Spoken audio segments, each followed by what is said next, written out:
Hello everyone and welcome back to the class. आज की इस वीडियो में हम अपनी अकाउंटेंसी के एमसीक्यू सीरीज़ को कंटिन्यू करने वाले हैं। ये 20 क्वेश्चंस आपने अटेम्प्ट करने हैं and at the end you have to share your marks with me, how much you scored. Question number 1, यहाँ आपको क्या पूछ रहे हैं, if depreciation is not charge the effect will be. अगर आप डेप्रिसिएशन चार्ज नहीं करते हैं तो उसका क्या असर होगा। एसेट्स ओवरस्टेट हो जाएंगी, प्रॉफिट्स ओवरस्टेट हो जाएंगे, एसेट और प्रॉफिट दोनों ओवरस्टेट हो जाएंगे या दोनों के दोनों अंडरस्टेट हो जाएंगे। आपने बताना है क्या होगा। ज़रा ध्यान से समझिए। पहले डेप्रिसिएशन ना अकाउंटिंग का एक बहुत ही बेसिक और इम्पॉर्टेंट कंसेप्ट है, लेकिन एग्ज़ाम्स में स्टूडेंट इसको लाइटली ले लेते हैं। सबसे पहले ये समझना ज़रूरी है कि डेप्रिसिएशन क्या होती है।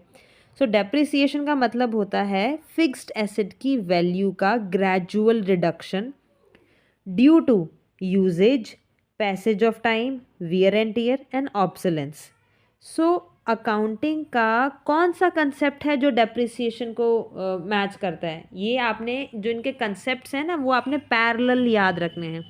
अकाउंटिंग का जो मैचिंग कंसेप्ट है वो क्या कहता है, जो रेवेन्यू हम एक अकाउंटिंग पीरियड में अर्न करते हैं, उस रेवेन्यू को जनरेट करने में जो कॉस्ट लगी है, उस कॉस्ट को भी उसी पीरियड में चार्ज करना चाहिए, सेम सेम। ठीक है, चलिए एक एग्जाम्पल के थ्रू मैं आपको समझाती हूँ। मान लीजिए आपके पास एक मशीन है 1 लाख की, यूज़ हो रही है प्रोडक्शन के लिए, लेकिन डेप्रिसिएशन आपने चार्ज ही नहीं किया, तो इसका क्या असर होगा प्रॉफिट पे। समझो, अगर डेप्रिसिएशन चार्ज नहीं करेंगे तो हमारे एक्सपेंसेस कम दिखेंगे और हमारा प्रॉफिट जो है वो आर्टिफिशियली ज़्यादा हो जाएगा।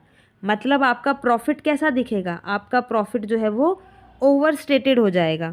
और एसेट पे क्या असर पड़ेगा इसके, एसेट की जो वैल्यूज़ बुक में वही की वही रहेगी, जबकि एक्चुअल में जब हम कंपेयर करेंगे तो मार्केट में वैल्यू उसकी कम हो चुकी है। मतलब एसेट भी आपके कैसे दिखेंगे, एसेट भी ओवर स्टेटेड होंगे। इसीलिए फाइनल इफेक्ट क्या है कि एसेट भी ओवर स्टेटेड दिखेगी और प्रॉफिट भी ओवर स्टेटेड दिखेगा। ठीक है, इसलिए सही आंसर जो है हमारे पास रहेगा ऑप्शन नंबर सी। ठीक है, चलिए अब हम बढ़ते हैं क्वेश्चन 2 की तरफ। 2 क्वेश्चन में हमें पूछ रहे हैं, which of the following is a fictitious asset. Fictitious asset कौन सी है, गुडविल, प्रीलिमिनरी एक्सपेंस, फर्नीचर या इन्वेस्टमेंट। अब ज़रा पहले समझो, ये जो फिक्टिशियस एसेट नाम है ये थोड़ा कंफ्यूजिंग होता है, लेकिन कंसेप्ट बहुत सिंपल है। फिक्टिशियस एसेट वो होती है जो एक्चुअल में कोई रियल एसेट नहीं होती, ना फ्यूचर इकोनॉमिक बेनिफिट देती है, सिर्फ एक पास्ट का एक्सपेंडिचर होता है। For example, preliminary expenses, advertisement suspense, discount on issue of shares, ये प्रीलिमिनरी एक्सपेंसेस हैं। प्रीलिमिनरी एक्सपेंसेस कंपनी के फॉर्मेशन के टाइम पर होते हैं, जैसे कि legal fees, registration charges, stamp duty. ये एक्सपेंसेस ना इसमें क्या होता है ना, ये ऐसे एक्सपेंस है ना, ये बेचे जा सकते हैं ना कैश जनरेट करते हैं, इसीलिए इनको हम क्या नाम देते हैं, फिक्टिशियस एसेट का। ठीक है, इसलिए जो सही आंसर है ना वो आपके पास क्या रहेगा, option number B, preliminary expenses. अब देखो, ए में आपको क्या बोला था, गुडविल। गुडविल क्यों नहीं है फिक्टिशियस एसेट, क्योंकि ये तो इनटेंजिबल एसेट है। फर्नीचर क्यों आंसर सही नहीं है, क्योंकि ये तो एक रियल एसेट है। सिमिलरली इन्वेस्टमेंट भी एक रियल एसेट है। ठीक है, इसलिए जो सही आंसर हमारे पास रहेगा वो रहेगा option number B, preliminary expense. चलिए क्वेश्चन नंबर 3, इसमें हमें पूछ रहे हैं, carriage outward is treated as what. Carriage outward को क्या ट्रीट किया जाता है, direct expense, indirect expense, capital expenditure या डेफर्ड रेवेन्यू एक्सपेंडिचर। तो देखो, पहले आप कैरिएज आउटवर्ड का मतलब समझो। कैरिएज आउटवर्ड का मतलब होता है गुड्स बेचने के बाद कस्टमर तक गुड्स पहुंचाने का खर्चा। इसका डायरेक्ट रिलेशन किससे है, डायरेक्ट रिलेशन है इसका सेल्स से, परचेज से नहीं होता। तो आपने डिफरेंस समझना है। अगर तो कैरिएज इनवर्ड है तो वो होगा परचेज से रिलेटेड, वो होगा डायरेक्ट एक्सपेंस।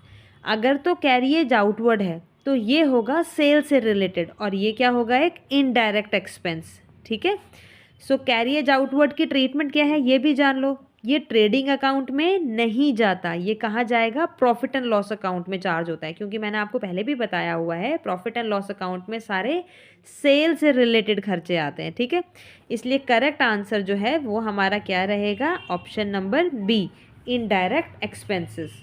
ऑल राइट, चलिए अब आता है हमारा क्वेश्चन नंबर 4। इसमें हमें क्या पूछ रहे हैं, which account will be credited when goods are sold on credit. अगर आपने क्रेडिट पे सामान बेचा है, गुड्स बेचे हैं, तो कौन सा अकाउंट, किसको आप क्रेडिट करोगे, कैश को, सेल्स को, डेटर्स को या परचेजेस को। तो देखो सही आंसर क्या रहेगा हमारा, पहले समझो।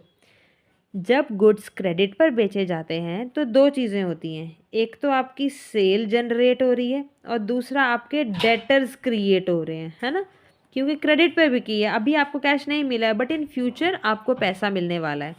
तो इसकी अकाउंटिंग एंट्री क्या रहेगी, debtor account debit to sales account.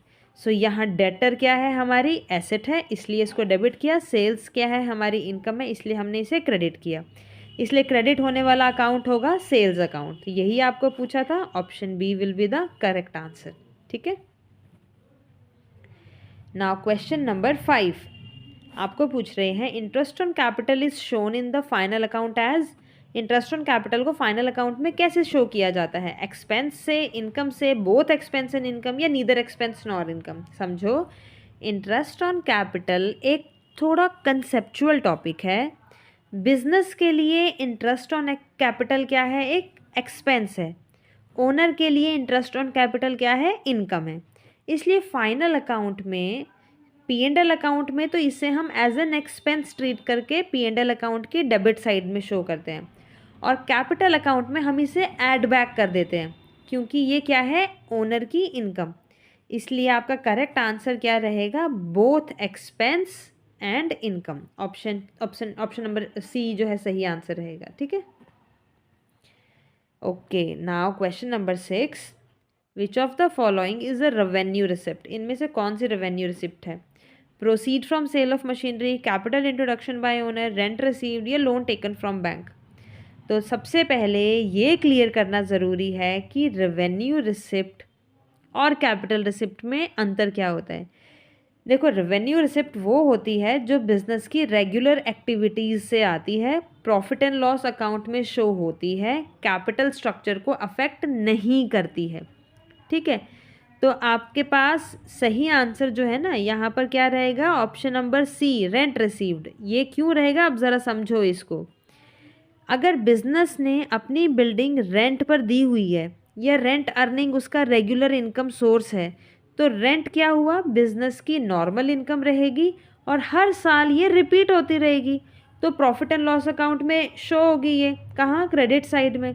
इसलिए रेंट रिसीव्ड जो है ये हमारी क्या कंसीडर होगी, रेवेन्यू रिसिप्ट कंसीडर होगी। ठीक है, अब बाकी ऑप्शन समझो वो क्यों सही आंसर नहीं है।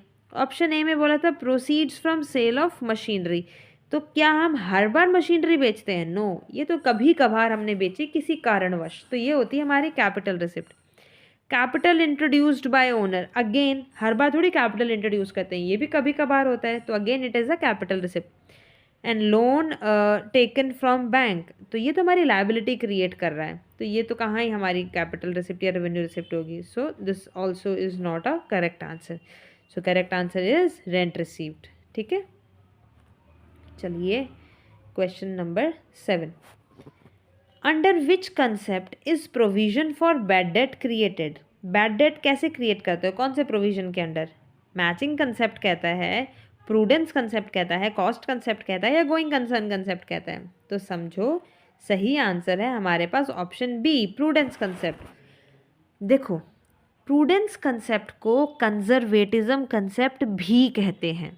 इस कंसेप्ट का मेन रूल क्या है, anticipate losses but do not anticipate profit. As I have told earlier as well, आने वाला जो खर्चा है, जो नुकसान है, उसके लिए फटाफट प्रोविजन बना लो, पर अगर आपको लगता है फ्यूचर में आपकी लॉटरी लगने वाली है तो चुप रहो, पहले से ढोल नहीं बजाओ।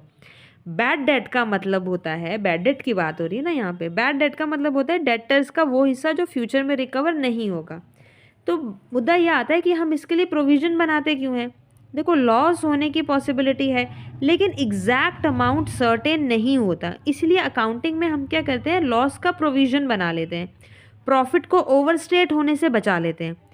प्रोविज़न फॉर बैड डेट से क्या होता है, फ्यूचर पॉसिबल लॉसेस के लिए हम बना रहे हैं, तो प्रूडेंस कंसेप्ट के अंडर ये क्रिएट होता है, इसलिए करेक्ट आंसर हमारे पास क्या रहेगा, option number B. Okay, now question number 8, यहाँ पूछ रहे हैं which of the following increases proprietors capital. Proprietor का कैपिटल क्या इंक्रीज करता है, drawing, net loss, additional capital introduced या outstanding expenses. Correct answer is option C, additional capital introduced. Proprietors capital तब इंक्रीज होता है जब ओनर बिजनेस में और पैसा लगाता है, बिजनेस प्रॉफिट कमाता है ना। तो अब देखो, ये सही आंसर क्यों नहीं है ड्राइंग, क्योंकि यार ड्राइंग तो कैपिटल से वो विड्रॉ करके ले जा रहा है घर पैसा अपने, तो ये तो कैपिटल को डिक्रीज करेगा। नेट लॉस, ये भी तो नुकसान हो गया, ये भी तो कैपिटल को डिक्रीज करेगा। आउटस्टैंडिंग एक्सपेंसेस, ये तो लायबिलिटी इंक्रीज कर रहा है हमारी। तो only this option is correct as it is increasing our capital, proprietors capital. ठीक है, सो जब ओनर एक्स्ट्रा कैश या एसेट बिजनेस में लाता है तो बिजनेस रिसोर्सेज बढ़ते हैं, कैपिटल अकाउंट क्रेडिट हो जाता है, इसीलिए option C will be the correct answer. Okay, now question number 9, purchase return is also known as what. Purchase return को और क्या कहते हैं, return inward, return outward, trade discount या कैश डिस्काउंट। देखो, जब बिजनेस खरीदे हुए गुड्स सप्लायर को वापस भेज देता है तो इसे हम कहते हैं परचेज रिटर्न। टर्मिनोलॉजीज याद रखनी है, गुड्स रिटर्न्ड बाय कस्टमर इसे कहेंगे सेल रिटर्न या रिटर्न इनवर्ड।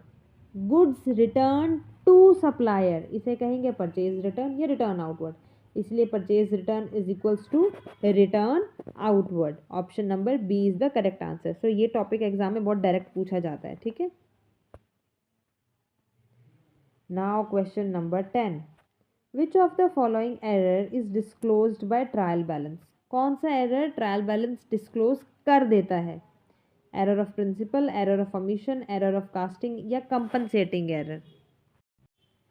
देखो, ट्रायल बैलेंस का काम होता है डेबिट और क्रेडिट का मैथमेटिकल चेक करना। सो जो एरर मैथमेटिकल इम्बैलेंस क्रिएट करते हैं वो ट्रायल बैलेंस में पकड़े जाते हैं। सो इन सभी एरर्स में से जो एरर ऑफ कास्टिंग है ना, इसमें क्या होता है, हमारे टोटल गलत हो जाते हैं, हमारा debit is not equal to credit, ये होता है। इसकी वजह से ट्रायल बैलेंस जो है एरर ऑफ कास्टिंग को डिस्क्लोज कर लेता है। बाकी ये जो एरर ऑफ प्रिंसिपल है इसमें ट्रायल बैलेंस अग्री कर जाता है, एरर ऑफ ओमिशन है इसमें भी अग्री करता है, कंपनसेटिंग एरर है इसमें भी अग्री करता है। ठीक है, इसलिए सही आंसर आपका रहेगा ऑप्शन नंबर सी।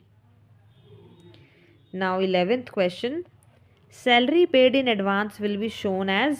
आपने एडवांस में सैलरी दे दी तो वो क्या होगा, आपका खर्चा, लायबिलिटी, एसेट या इनकम। देखो, सैलरी पेड इन एडवांस का मतलब होता है कि बिजनेस ने सैलरी का पेमेंट पहले ही कर दिया, लेकिन उस सैलरी का बेनिफिट फ्यूचर अकाउंटिंग पीरियड में मिलेगा। अकाउंटिंग का बेसिक रूल है अक्रूवल कंसेप्ट, जो कहता है कि एक्सपेंसेस उसी पीरियड में चार्ज होनी चाहिए जिसमें उनका बेनिफिट लिया जाता है। मान लीजिए मार्च मंथ की सैलरी फरवरी के एंड पे ही पे कर दी गई। अब अकाउंटिंग ईयर 31 मार्च को क्लोज होता है, तो मार्च की सैलरी का बेनिफिट फ्यूचर पीरियड में मिलेगा, इसलिए फरवरी के अकाउंट्स में इसे एक्सपेंसेस नहीं माना जाएगा। जो अमाउंट पहले पे हो चुकी है और फ्यूचर का बेनिफिट देगी उसे कहते हैं prepaid expenses.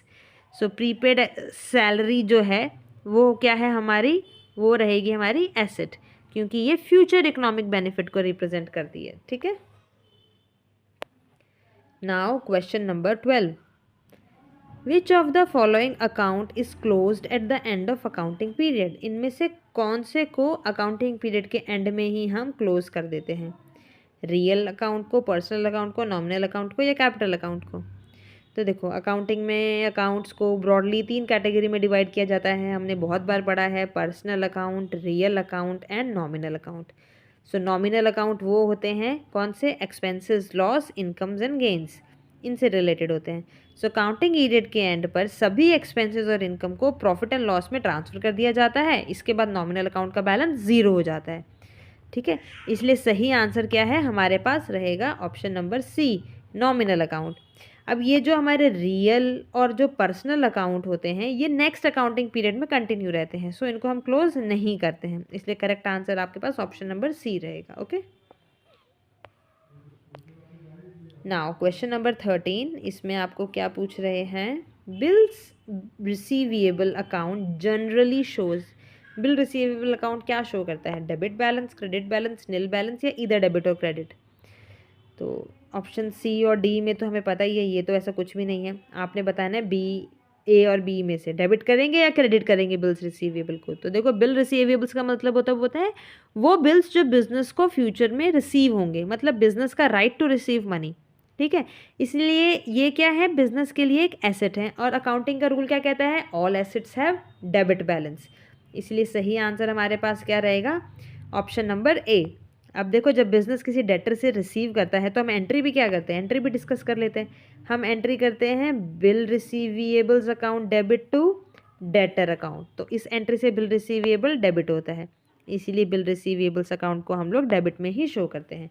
Option A will be the correct answer. Question number 14, इसमें पूछ रहे हैं which of the following is included in trial balance. Trial balance में क्या आता है इनमें से, opening stock, closing stock, outstanding expense या depreciation.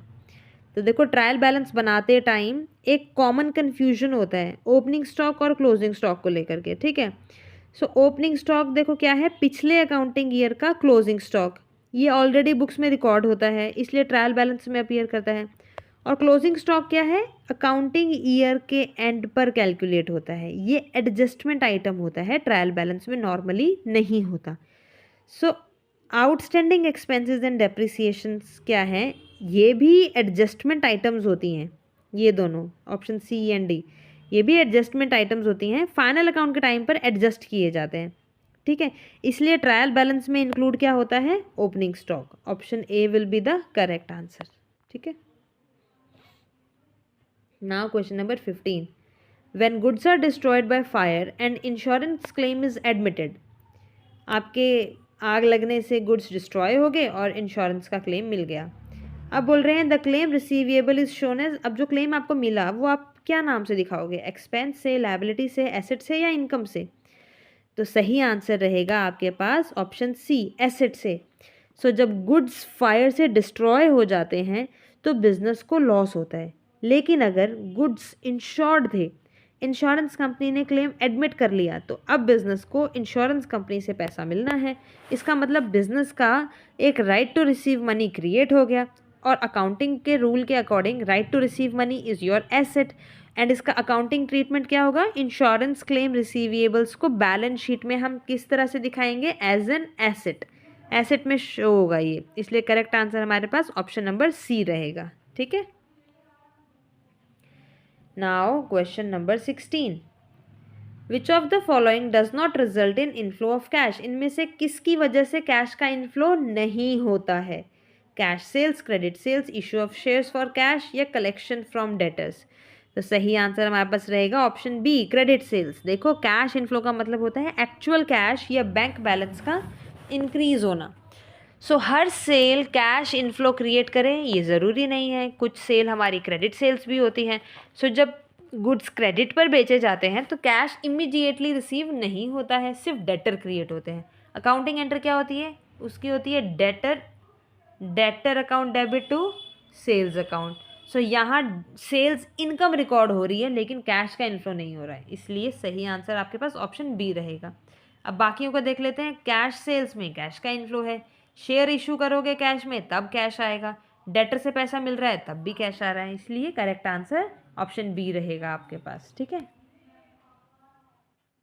Now 17th question, which account is debited for providing reserve for discount on creditor. आपने discount on creditor के लिए रिजर्व बनाना है, तो आप कौन से अकाउंट को डेबिट करोगे, क्रेडिटर को, P&L को, रिजर्व को या डिस्काउंट रिसीव्ड अकाउंट को। देखो reserve for discount on creditor इसका मतलब होता है कि फ्यूचर में क्रेडिटर से डिस्काउंट मिल सकता है। ये एक कैसा गेन है? एक्सपेक्टेड गेन है। लेकिन अकाउंटिंग का प्रूडेंस कंसेप्ट क्या कहता है? Anticipate losses not gains. Future में होने वाले प्रॉफिट के लिए बैंड मत बजाओ, चुप रहो। इसलिए डिस्काउंट क्योंकि एक्सपेक्टेड है, एक्चुअल में मिलने पर इनकम माना जाएगा। सो इसका अकाउंटिंग ट्रीटमेंट क्या होगा? जर्नल एंट्री क्या करेंगे हम? P&L account debit to reserve for discount on creditor.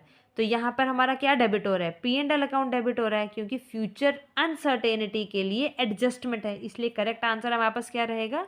Option B, profit and loss account. ठीक है। नाउ क्वेश्चन नंबर 18, इसमें पूछ रहे हैं which of the following is an example of deferred revenue expenditure. Deferred revenue expenditure का example बताना है, कौन सा है? Purchase of land, heavy advertisement expense, wages paid या रेंट पेड। देखो समझो, डेफर्ड रेवेन्यू एक्सपेंडिचर क्या होता है? ये वो एक्सपेंडिचर होता है जो रेवेन्यू नेचर का होता है, लेकिन बेनिफिट एक से ज़्यादा ईयर्स तक मिलता है। जब आपके हैवी एडवर्टीजमेंट एक्सपेंसेस होते हैं, जैसे अगर आपने अपने प्रोडक्ट की एडवर्टीजमेंट के लिए अमिताभ बच्चन को बुला लिया, तो जाहिर सी बात है हज़ारों लाखों में तो खर्चा होगा नहीं, खर्चा होगा करोड़ों में। तो अब ये जो खर्चा है ना, ये रेवेन्यू एक्सपेंस जैसा लगता है, लेकिन इसका बेनिफिट लॉन्ग टर्म तक मिलता है। क्योंकि अगर अमिताभ बच्चन ने एडवर्टीजमेंट कर दी तो जाहिर सी बात है सेल इंक्रीज तो होगी ना, क्योंकि उसकी मार्केट वैल्यू है बंदे की। तो यही एडवर्टीजमेंट एक्सपेंसेस का होता है कि रेवेन्यू एक्सपेंस जैसा लगता है, लेकिन इसका बेनिफिट लॉन्ग टर्म तक मिलता है। इसलिए पूरा एक्सपेंस एक साल में चार्ज नहीं करते। अगर हम पूरा करोड़ का खर्चा P&L में दिखाएंगे, फिर तो हमारा नेट लॉस से उभर ही नहीं पाएंगे कई सालों तक। इसलिए हम इन तरह के खर्चों को क्या करते हैं ना, थोड़े थोड़े करके डिस्ट्रीब्यूट कर देते हैं, डिवाइड कर देते हैं, और थोड़ा थोड़ा करके इसको हर साल चार्ज करते हैं। इसलिए जो हैवी एडवर्टीजमेंट एक्सपेंसेस हैं, इनको हम क्या नाम देते हैं? Deferred revenue expenditure. ठीक है। नाउ क्वेश्चन नंबर 19, इसमें आपको पूछ रहे हैं goods withdrawn by proprietor for charity should be debited to. आपने प्रोप्राइटर ने गुड्स विदड्रॉ कर लिए चैरिटी के लिए, दान देने के लिए बिजनेस से सामान ले गया, तो ड्राइंग को डेबिट करें, चैरिटी को डेबिट करें, परचेजेस को करें या P&L अकाउंट को करें? तो देखो, जब प्रोप्राइटर बिजनेस से गुड्स निकालता है, चाहे पर्सनल यूज़ के लिए करे, चाहे वो दान दक्षिणा करे, बिजनेस के पॉइंट ऑफ व्यू से गुड्स बाहर गए और ओनर की तरफ से विड्रॉल हुई है, इसलिए हम इसे क्या मानेंगे? इसलिए हम इसे मानेंगे ड्राइंग्स। अकाउंटिंग एंट्री भी डिस्कस कर लेते हैं। इसकी अकाउंटिंग एंट्री होगी drawing account debit to purchases account. Charity होने के बावजूद भी बिजनेस के लिए ये विड्रॉ ही हुई है, तो कई बच्चे गलती से चैरिटी अकाउंट को डेबिट कर देते हैं, तो you need to be extra careful for that. ठीक है। अब बढ़ते हैं हम इस क्लास के आखिरी क्वेश्चन की तरफ, ध्यान से देखेंगे। Under diminishing balance method depreciation is calculated on. Diminishing balance method में डेप्रिसिएशन किस पे कैलकुलेट होता है? ओरिजिनल कॉस्ट पे, मार्केट वैल्यू पे, रिटन डाउन वैल्यू पे या स्क्रैप वैल्यू पे? तो देखो, डिमिनिशिंग बैलेंस मेथड में हर साल डेप्रिसिएशन की अमाउंट कम होती है, क्योंकि कैलकुलेशन रिटन डाउन वैल्यू पर होती है। ठीक है, किस पे होती है? रिटन डाउन वैल्यू पर। ओरिजिनल कॉस्ट में क्या होता है? एक्यूमुलेटेड डेप्रिसिएशन होता है। इस मेथड का लॉजिक होता है एसेट पहले सालों में ज़्यादा यूज़ होता है, इसलिए पहले सालों में ज़्यादा डेप्रिसिएशन चार्ज करते हैं। इसलिए करेक्ट आंसर आपके पास क्या रहेगा? Option number C, written down method. ठीक है। चलिए, तो ये थी हमारे आज के क्वेश्चंस, आज का सेशन। अब हम जानते हैं कि आपने कितना कितना स्कोर किया। Do let me know. मिलते हैं नेक्स्ट वीडियो में एक नए टॉपिक के साथ। Till then, take care and happy learning.